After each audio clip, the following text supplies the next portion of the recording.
కేసీఆర్ మళ్లీ ముఖ్యమంత్రి కావటం ఖాయమన్నారు మాజీ మంత్రి లక్ష్మారెడ్డి. వచ్చే ఎన్నికల్లో ఎగిరేది గులాబీ జెండాయేనని స్పష్టం చేశారు. కాంగ్రెస్ ఎమ్మెల్యేలు గ్రామాల్లో ఎక్కడా తిరిగే పరిస్థితి లేదన్నారు. ఎన్ని ప్రలోభాలకు గురిచేసినా హస్తం పార్టీని ప్రజలు తిరస్కరించారని తేల్చి చెప్పారు. ఈ మేరకు మహబూబ్ నగర్ జిల్లా జడ్చర్ల నియోజకవర్గంలో ఇటీవల గెలిచిన సర్పంచ్లను మాజీ ఎమ్మెల్యే లక్ష్మారెడ్డి, మాజీ ఎంపీ రావుల చంద్రశేఖర్ రెడ్డి తెలంగాణ భవన్లో సన్మానించారు.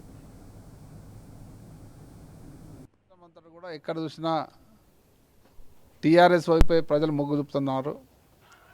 ముఖ్యంగా మళ్ళీ కేసీఆర్ఏ రావాలి, బీఆర్ఎస్ ప్రభుత్వమే రావాలనే ఆకాంక్షకు ఇది నాంది. జడ్చర్ల నియోజకవర్గానికి సంబంధించి 4 మండలాలు ఎలక్షన్ అయిపోయినాయి. అన్ని మండలాల్లో కూడా దాదాపు సగం సర్పంచులు బీఆర్ఎస్ పార్టీ గెలుచుకోవడం జరిగింది. ఏదేమున్నా గత ప్రభుత్వాలు ఏ పార్టీ రూలింగ్ ఉన్నా అపోజిషన్ పార్టీకి 0 వచ్చేది. గత 2 టర్ములు మన ప్రభుత్వం ఉన్నప్పుడు కాంగ్రెస్ పార్టీకి కేవలం 10 to 15% మాత్రమే స్థానిక సంస్థల ఎన్నికలు రావడం జరిగింది.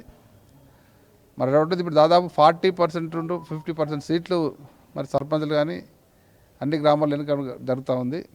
దీన్ని బట్టి ప్రజల్లో ప్రభుత్వం మీద ఉన్న వ్యతిరేకత ఈ ఓటు రూపంగా జరుగుతూ ఉంది.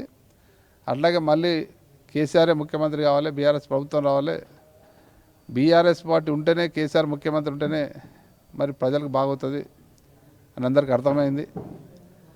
వాస్తవానికి ఈ 2 సంవత్సరాల్లో గ్రామాలన్నీ కూడా వెలవెలబోతున్నాయి. గత 10 సంవత్సరాల్లో గ్రామాల్లో పండుగ వాతావరణం ఉండేది. ఎక్కడ చూసిన కార్యక్రమాలు పనులు జరిగేటివి. ఇప్పుడు కనీసం అప్పుడు మనం ఇప్పించిన ట్రాక్టర్లకు డీజిల్ పోసే పరిస్థితి లేదు.